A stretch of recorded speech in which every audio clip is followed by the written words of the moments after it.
Hello.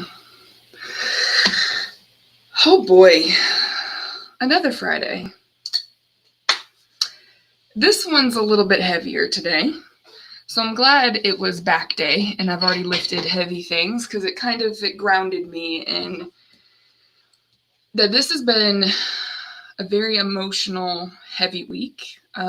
For perspective, it is June 13th, Friday the 13th, where a lot of people think that that's a negative thing. And when you shift your perspective and you actually grieve in life, it becomes actually, superstition versus what it is now for me is it's an honor of resistance because I don't believe that it's a day of axe murderers running around, except it is a day of that centers around a lot of grief for a lot of people.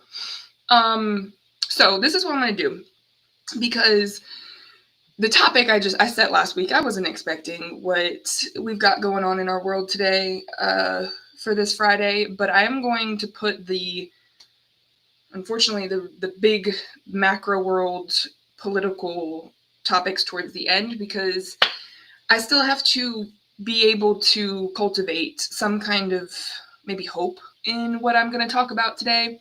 Last week we started with part 1. My goal is to try to condense, if I do multiple parts to a certain topic, it's to cap it at 3 because honestly, it's just like the information that y'all need is out there in the life that you have to start applying the information.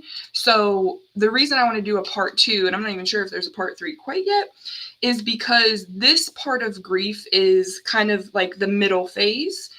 And maybe I'll make part 3 about how you get grief in action. Part 1 was more of just introducing it and like deconstructing what we perceive grief to be.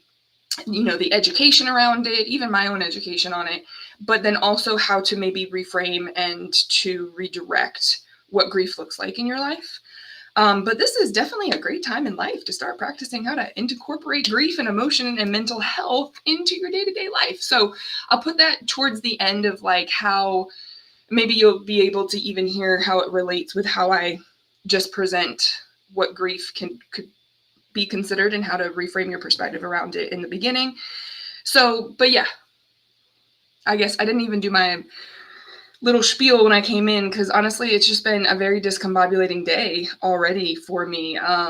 Knowing what's going on in the world, the hardest thing about what I do professionally is who I am personally, and that's a feeler.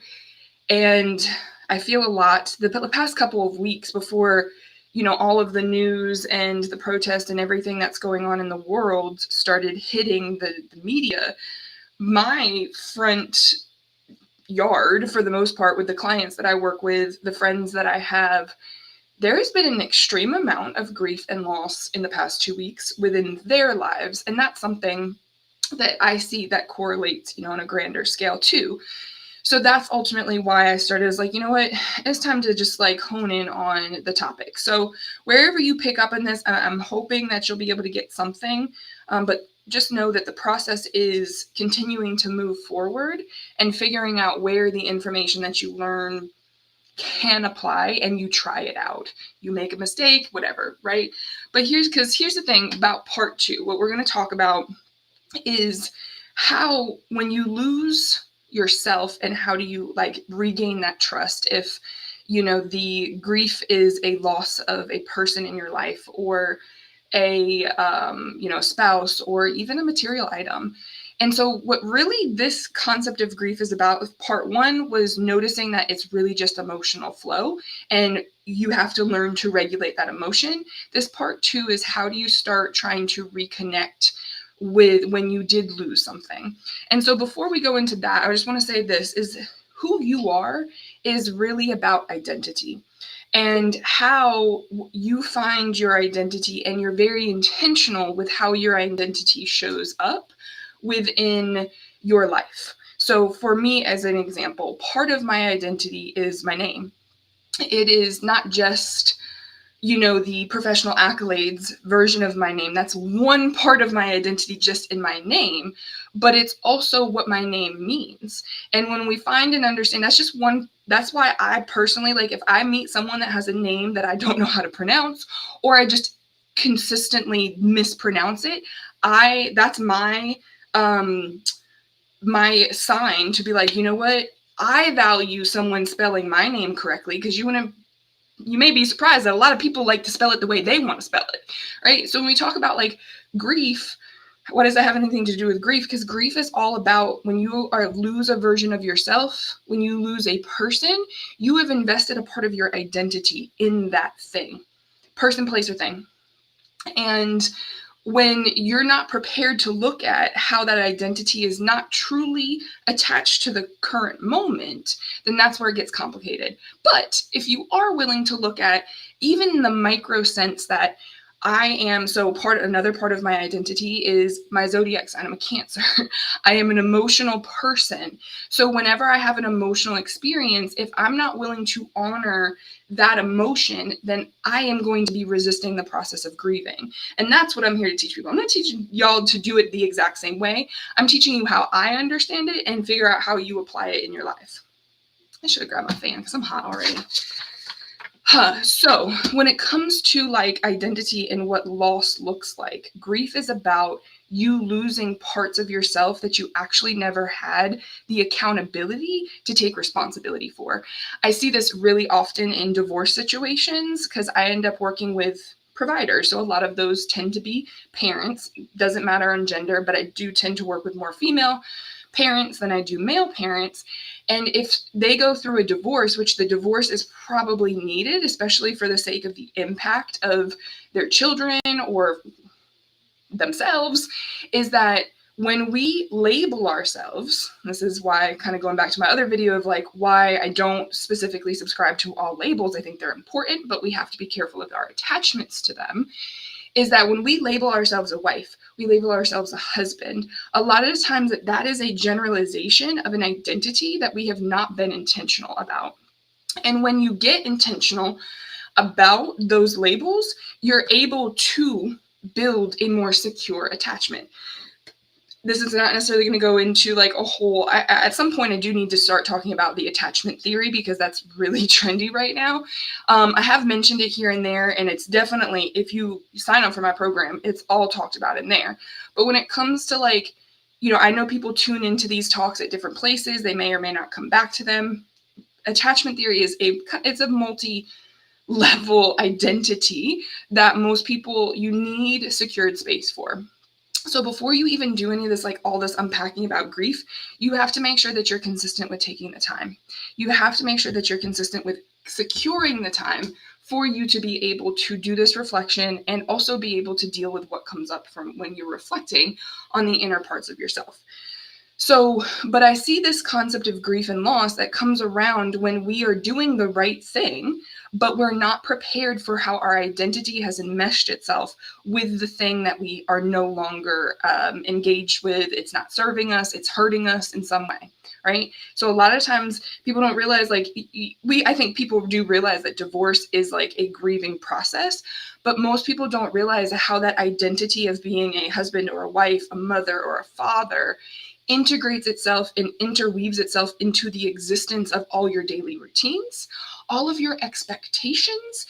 So that's why we don't recommend you go right back out to dating after you're getting a divorce, is because have you had enough of that intention to go through and really reflect on what parts of your identity do you need to keep and what parts of your identity do you have to grieve? Most people are not grieving the other person, especially in a situation where someone never died. But most people are grieving the parts of themselves that they have projected onto that person. They've projected onto that entity. I see this with material items all the time. And there was part of my role and my purpose in life, and I had to figure this out before I started teaching about it, is I just attract a lot of people who are going through loss. That is my professional role, but then out in the, my normal life, I am that that support system to create space for people. And I can't resist it because I tried and it only hurts me, but it is when people lose things. So for example, I was traveling with a friend one time, and they brought some jewelry that they spent a lot of money on. They invested a lot of themselves, and this is where money is also a very big thing that we have to grieve because it changes so frequently. But my point being is that this person invested and attached themselves to these items that had a part of identity of who they are, that made them feel good. And this person lost those jewelry items. They weren't stolen. There was a situation where one of those things was stolen, and that in itself is not only grieving but a violation as well, like of your safety and like feeling secure if someone steals something from you. But when you lose something, like misplace it or you just left it behind somewhere and it's no longer there, if that item holds a piece of your identity, like if I use a reference of Harry Potter a lot, it's the Horcrux that is to the name that we do not say. The Horcrux is to him. He's placed parts of his identity and his soul in these things, and that's what Harry Potter is going around to try to extinguish, because he can't be the person that we do not name if he does not have those things come together, right? It's the same concept in our lives. If we do not take an account for what represents parts of us, and there's nothing wrong with having jewelry or material items that portray a part of your identity, unless you have no idea that that's what's happening. That's where most people are caught off guard by the emotional influx of what grief and loss can be, and what starts to take away parts of our identity. Especially like dealing with emotions is one thing. We all generally know how to deal with emotions. We don't always know how to deal with ours because we're so used to experiencing other people's more than ourselves, that when we lose something that is important to us, that's when we get blindsided. We don't know how to deal with our own emotional influx, let alone still continue to deal with the emotional influx of other people around us. Okay, so that is what I wanted to really just bring up. Is it's a little bit of a shift in perspective of like when you need to take an account of what in your life reflects your identity. What roles in your life? So for me, being a therapist is a significant part of my identity. It cannot be my whole identity.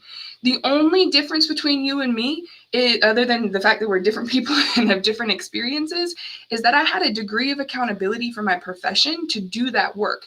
However, that doesn't necessarily mean that most clinicians actually take that accountability opportunity. That means that we have an accountability to continued education. And I go to seminars because I have to get my continuing education hours for me able to get paid from the, really healthy insurance system that we have. And I have to be able to start doing that work with myself as I help other people do that work. And so when we take a look at what goes into your identity, some of that are the things we do, some of that are the jobs that we have, some of that is a value of the building blocks of what guides us to make morally sound decisions. So for me, service is part of my identity. But here's the tricky part. We are not built to have our own limits. We are not built, and we're also have this rhetoric and narrative around, you can be limitless, you need to be unstoppable. That's literally what's burning people out, is that you just have to make more money. You just have to meet more people. You just have to do this. And that is really what's messing people up in the pursuit of being successful, in my opinion. It's not necessarily just the emotional part, is that we do not know how to have self-imposed limits, and then we grieve when someone sets the limit for us. You see this all the time in parenting. And if you are not emotionally prepared to be a parent, then that's also a significant part of why kids are not necessarily getting the best version of you. Or no parent's going to be a perfect, even if you have, really healthy levels of emotional intelligence, because there's just so much crap that goes on in life that you are not going to be able to do everything, which means you have to be able to know how to recover, because part of recovery is accepting and knowing your shortcomings. You know you're imperfect, that you can go back to your child and say, you know what, mommy or daddy, I made a very a big mistake in how I spoke to you earlier, and I apologize. However, I still want you to be able to understand that this behavior I saw in you is not okay. That is easy for me to say because I don't necessarily have active children I'm speaking that to, but it is very much possible to do because I learned it from people who can do it. And most of those people are not professors. Those are my clients. I learned most of what I know and notice about working with people along their journey and how I can learn from them and not do it differently because they did it wrong, but do it differently because I now have more information on doing it better for myself. That's the biggest difference about how I was able to transform my life, is because I have just a different insight, because people actually consent to come to me and take off the armor of masking and really be able to slowly take a look at themselves. And I got to witness that. I got to witness the fact that people weren't perfect. That's probably the biggest gift about being depressed in my own life, was I got to pay attention to people willing to take off some of it, not all of it. I still get clients who aren't willing. It's not that they aren't willing, it's that they're conditioned to be defensive because their environments outside of the space that I hold are not safe. So therefore I unintentionally get perceived as unsafe. So the work I start doing with people has to be slow, and it doesn't necessarily just have to be in therapy. People are, able to self-reflect and be able to look at, like, okay, what am I grieving right now? And most of the time, especially, this is the biggest tricky part of all the tricky parts. There's a lot of tricky parts. Is grieving your own expectations. So when you get a handle, like, you do a little bit of identity work, you pay attention to as you go through this jacked up situation of life that we're going through right now, and you start taking a look, okay, part of my identity, I know you can feel when you start to learn how to feel again. And if you need to learn how to feel again, that's where it's like, come to my program and I will teach you how to feel again and be able to pay attention to what's going on around you. So, but if you are able to pay attention to what you're going through, take a look around you as to what makes you feel good about your life, and take inventory of those things, because you don't want to change all of what you have going for you. Disconnection and depression and all the mental health shit that we talk about is not a matter of everything was wrong, but there are some big, some things that you have to chip away at over the course of time. And one of the most tricky ones is that as you go into every scenario, you unintentionally have an expectation that you will know nothing about until it happens. And that's an emotional experience. So, for example, I have to have a tough conversation with someone, right? And I am prepared. I know I've reflected on it. I know generally I'm nervous or I'm sad. You can be the most emotionally aware person. You go into that situation and you have to prepare for another experience or an expectation that you might have to grieve. And it's usually because another person's involved and no one actually does anything the way that you want them to. They have to do it the way they need to. And so when anyone can go into a situation knowing, okay, there's a very likely big chance for grief and an emotional experience, general resistance and emotional flow. Remember? So grieving an expectation is something that you can now welcome, and you will know, ooh, there's your expectation. The disappointment, the frustration of when you actually say the things that you are prepared to say in an appropriate way. Because there's a big difference between saying, if you're not taking accountability and responsibility, and you're not going to be able to do this right away, it will take time. But when you go into that situation, you have to be prepared to grieve the expectation of what you wanted the outcome to be. And then you are able to really kind of be able to hold space for both. Like, a person is not going to have the same perception of your words having the same impact that you wanted them to have. So now, not every situation is you have to deal with that, but that's probably the number one thing that I would say most people are blindsided by when you're out here living life. You're like, okay, I got this emotional thing down. You're building capacity. You're building resilience. You're building up your repertoire and your encyclopedia of who your identity is and what feels good in your life. And then you run into someone who doesn't do what you want them to do, doesn't do what you need them to do, and you're hit with another expectation that you never even expected. It happens. Happened to me yesterday. It happens when, I'm expecting the world to be better humans right now. I'm constantly grieving my own expectations. And I still have to be prepared to grieve my own expectations that people are going to be able to get this, regulation and mental health thing, like that, just because I talk about it. It's entitlement. I absolutely know it's entitlement. I have to grieve my own entitlement for what I want people to be able to do just because I thought it and I reflect it and I embody it. But not everyone's there and not everyone's supposed to be there. So that little soapbox that I just stood on is really to lead into the bigger part of this grief of like when you start including ego and you start deconstructing the identities that really, like especially when people lose parents, whether that be from death and loss or whether that be from difference. This is a personal one I have, is how do you start really learning your identity? When people lose parents, this is probably the best time to really start doing this work. And I know it sucks, really sucks, but I'm only telling you this because I didn't do it. I didn't have the insight to do it when I lost my first parent. But my identity was completely attached to who I was when I lost my parent. I was 16 years old. What 16-year-old, other than in this generation, there's a lot of 16-year-olds I know now that know part of their identity, but you will not truly know your full individual adult identity until you lose someone, because frequency-wise, you are dependent on that person, your mother, your father, to pick up the phone, your best friend to pick up the phone. I'll get into the best friend stuff in a minute because that's more on the differences side. But your identity is partly enmeshed with what your parents' morals and values were. That's what makes this time of the year, but what we're going through dangerous, is because there's a lot more people who have not separated their identity from their parents and previous generations, and we're perpetually continuing a cycle of history that is more reflective of 1942 than it is of 2025.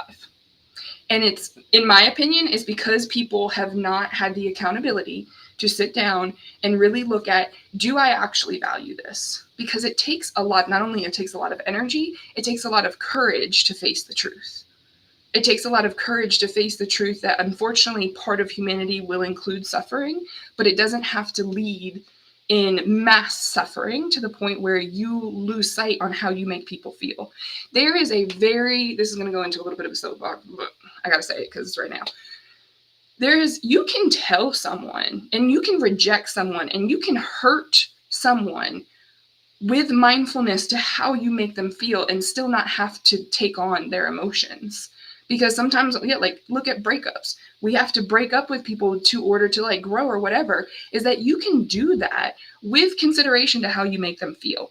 Now, it's not necessarily going to be a perfect scenario where it's just completely amicable, but you are seeing more of that these days. But you can deport someone and still consider how it makes someone feel.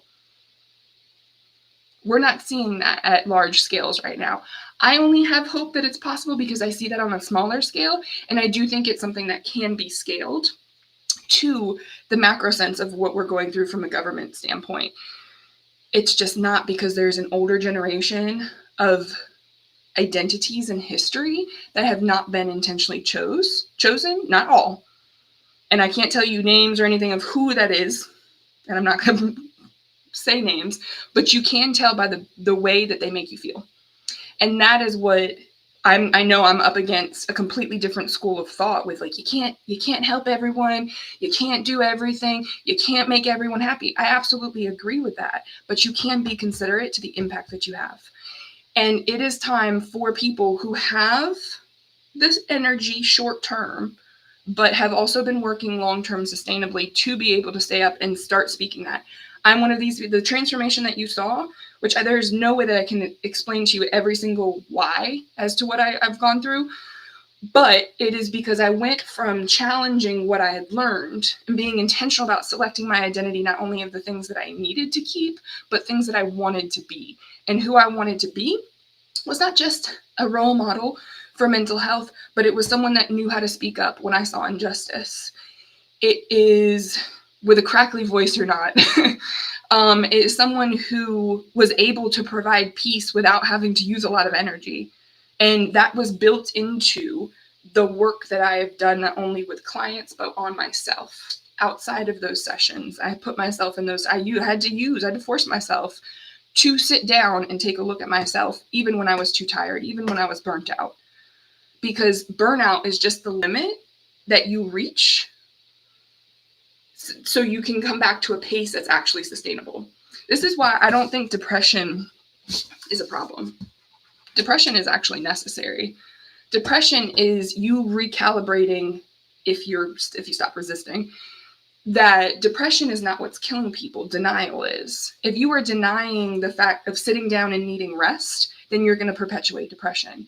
But depression is necessary for people to be humbled to stop moving so damn fast.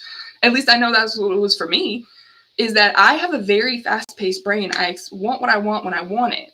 And I also want world peace, but I know that's not going to happen tomorrow. So I started this in my third point about how do you regain yourself is you have to be self-focused. Self-focused, not selfish. Self-focused. And it's not just self-love.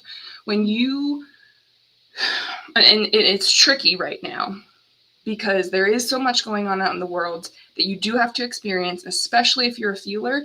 You have to be able to expose yourself little by little to the chaos and train your brain to come back to the moment.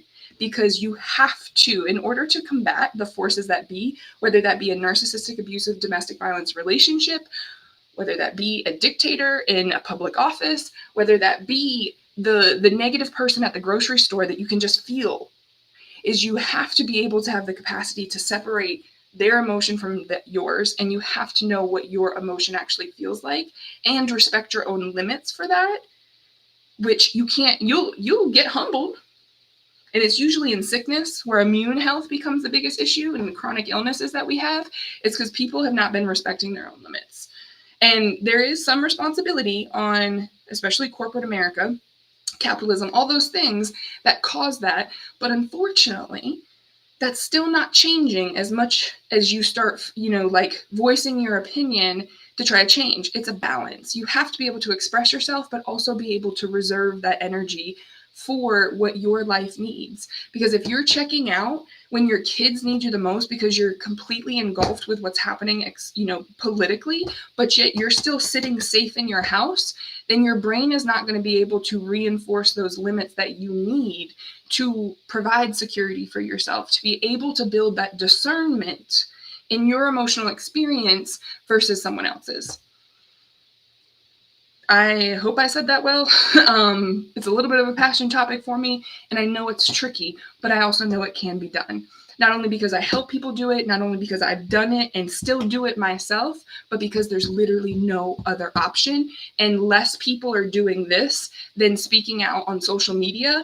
And yes, it's still, how we have to be able to speak out, we have to be able to protest, but if you are not that person who can go to those protests or doesn't want to go because you're scared, that's fine. You also have to be able to set your own limit to your fear.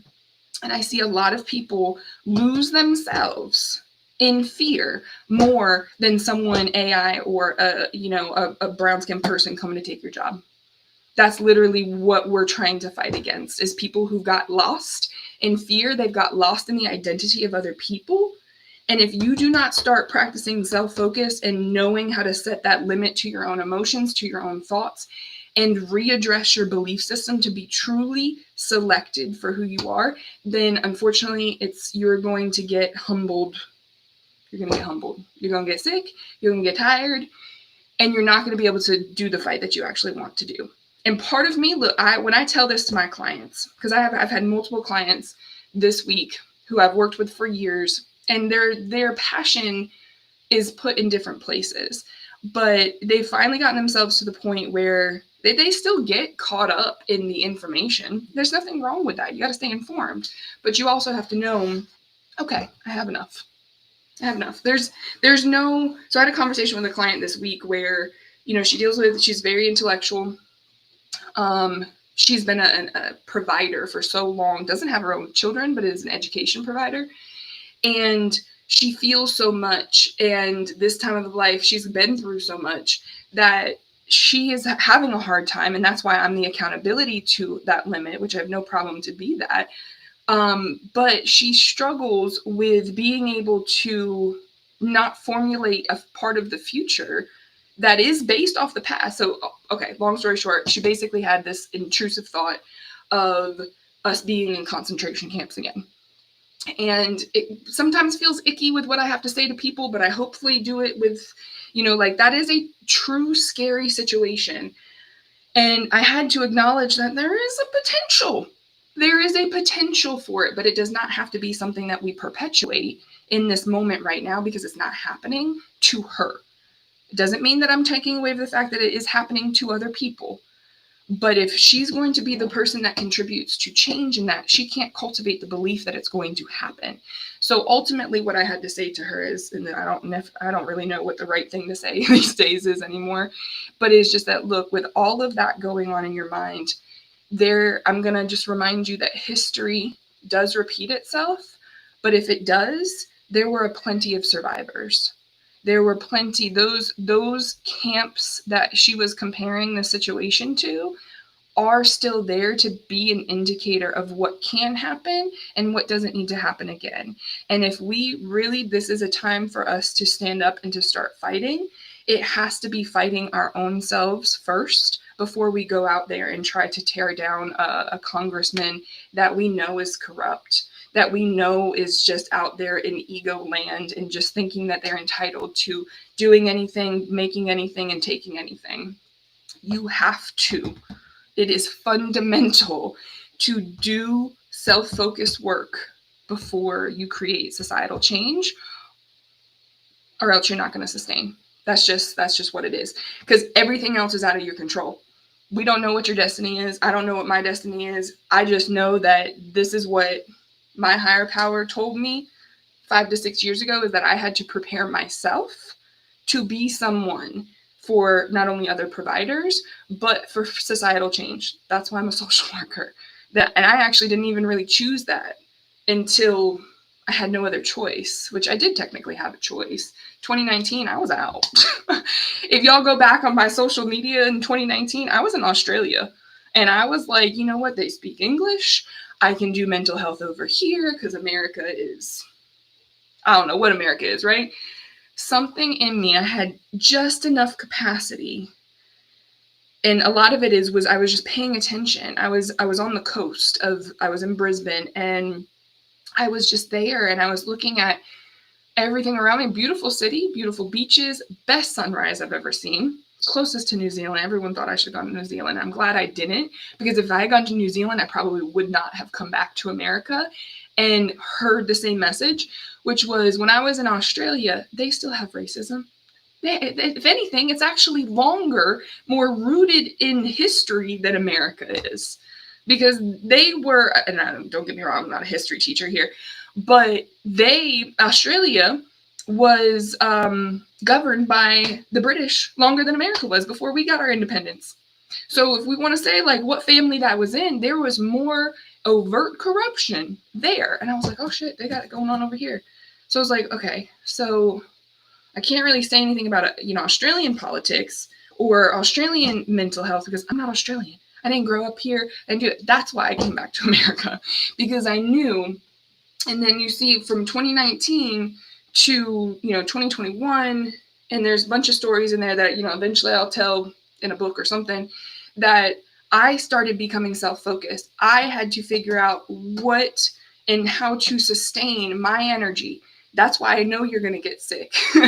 When you get sat down and humbled because you overexert yourself, you just have to know that that's just your limit. You mark it, and you keep figuring out how to recover your gut, your physical health, which I generally teach, that in my program, and how you learn to regulate emotions in your life. And that's where I started to being able to be more than what I am just myself. And what I mean by that is like starting my business again, rebuilding a second one, going through tragedies within that period that they may be, I share them freely, but I've experienced client losses. I've experienced threats of lawsuits from angry people because I'm easier to blame when someone loses someone than it is to grieve, because people don't know how to grieve. They know how to blame. We were taught blame before we were ever taught how to be a human, because that's what we were modeled. And so I have gone through those things, and they've still provided a reinforcement to a belief system that my time will come. So I think that was pretty much my last point, but I'll just drive it home a little bit, is that when you have to grieve the old versions of you, the versions of you that had expectations of what your life was going to look like, what your 5-year plan was, what age you were going to have children, whether you were going to have children at all, those are the things that I would encourage you to start considering grieving before you go out here full blown and full steam ahead on trying to rebuild something that people aren't ready to let go. People aren't ready to let go of their egos. It requires time, and it requires long-term vision. And if you can't even see the long-term vision, and I don't mean of your life given the circumstances of what's going on right now, I mean of the long-term vision of what you want to see your life to be, regardless of what government looks like, then you need to start with you. Clinicians, doctors, lawyers, if you do not have an emotional recovery plan, then you're unprotected. And now, if you grew up in a faith system and you have natural divine protection, that's great. But because that is extra, fuel and light, but it's also not negating science, that you can't be unprepared for overexertion because you don't know how to regulate your brain. If you're not prepared, God can't do that work. You still have to work on understanding what is within, and that is your liver. It's not just some entity of, magical, filtration in your body. It's literally tissue and organ, the cells that we are taught about in microbiology. You don't have to understand everything. You just have to know that if you're coping with having a drink at the end of the night, that you're actually reducing your ability to feel your faith moving forward.